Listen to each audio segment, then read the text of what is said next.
పంచాయతీ ఎన్నికల్లో వికలాంగులకు రిజర్వేషన్ కల్పించిన తర్వాతనే ముఖ్యమంత్రి రేవంత్ రెడ్డి ప్రభుత్వం ఎన్నికలు నిర్వహించాలని భారత వికలాంగుల హక్కుల పరిరక్షణ సమితి రాష్ట్ర అధ్యక్షుడు గిద్దె రాజేష్ డిమాండ్ చేశారు. కామారెడ్డి జిల్లా నసుల్లాబాద్ మండల కేంద్రంలో ఉన్న అంబేద్కర్ విగ్రహం వద్ద సంఘం నేతలతో కలిసి కళ్లకు నల్లగంతలు కట్టుకుని అంబేద్కర్ విగ్రహానికి వినతి పత్రం సమర్పించి వినూత్న రీతిలో నిరసన తెలిపారు. పంచాయతీ ఎన్నికల్లో వికలాంగులకు రిజర్వేషన్ కల్పించకుంటే ముఖ్యమంత్రి రేవంత్ రెడ్డి ప్రభుత్వాన్ని ఇంటి బాట పట్టిస్తామని సందర్భంగా వారు హెచ్చరించారు.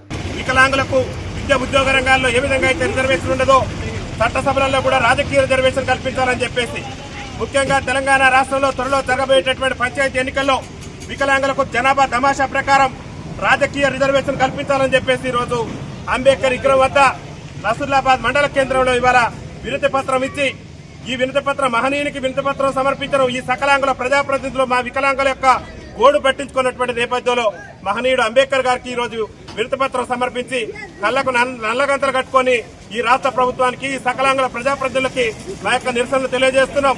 ముఖ్యంగా రాబోయే పంచాయతీ ఎన్నికల్లో వికలాంగులకు జనాభా తమాషా ప్రకారం రాజకీయ రిజర్వేషన్ కల్పించకుంటే రేవంత్ రెడ్డి ప్రభుత్వం మీద ఎంతటి పోరాటానికైనా వెనకాడబోమని చెప్పేసి ఈ సందర్భంగా తెలియజేస్తున్నాం.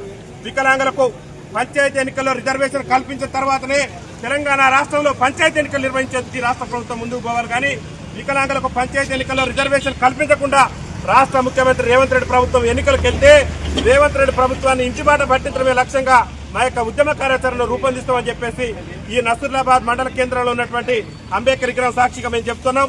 వికలాంగుల సమాజానికి పంచాయతీ ఎన్నికల్లో రిజర్వేషన్ కల్పించేందుకు ఎందుకంటే రాజస్థాన్, ఛత్తీస్గఢ్ రాష్ట్రాల్లో కూడా వికలాంగులకు స్థానిక సంస్థల్లో రాజకీయ అవకాశాలు లభించినాయి. కానీ తెలంగాణ రాష్ట్రంలో 30 లక్షల మంది వికలాంగులు అనేకమైనటువంటి సమస్యలతో అల్లాడిపోతున్నారు.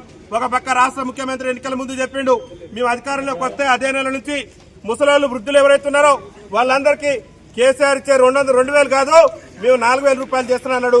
మరి ఆయన అధికారంలోకి వచ్చి ఏడాది గడిచింది 4,000 రూపాయలు ఎడిపోయినా మాకైతే కాని రావట్లేదు. ఇక వికలాంగుల పింఛన్ అయితే కేసీఆర్ ఇచ్చే 3,000 పదార్లు కాదు మేము వస్తే 6,000 పదార్లు ఇస్తానన్నాడు. 6,000 పదార్ల సంగతి కూడా ఇంతవరకు అడ్రస్ లేదు. రాష్ట్ర ముఖ్యమంత్రి మేము అధికారంలోకి వస్తే వికలాంగులకు ఆర్టీసీలో ఉచిత ప్రయాణం అన్నాడు.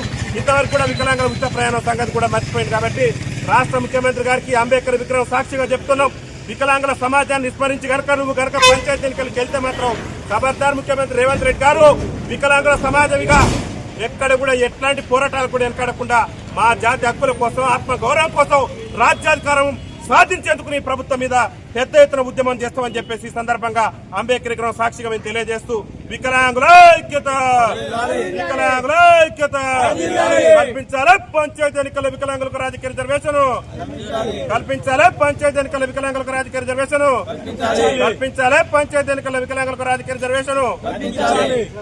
మరిన్ని అప్డేట్స్ కోసం మా ఛానల్ ని సబ్స్క్రైబ్ చేయండి.